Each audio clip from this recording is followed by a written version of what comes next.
Saat tidur, kita berada di antara dua alam, sadar dan tak sadar.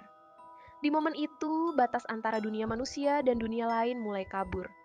Pernah dengar suara bisikan, langkah, atau pintu terbuka sendiri saat malam? Banyak yang mengira mimpi, padahal itu bisa jadi bentuk gangguan halus. Dalam budaya Jawa, makhluk halus bisa muncul saat kita dalam kondisi lemah. Mereka menyentuh lewat mimpi, rasa sesak, atau perasaan dicekik.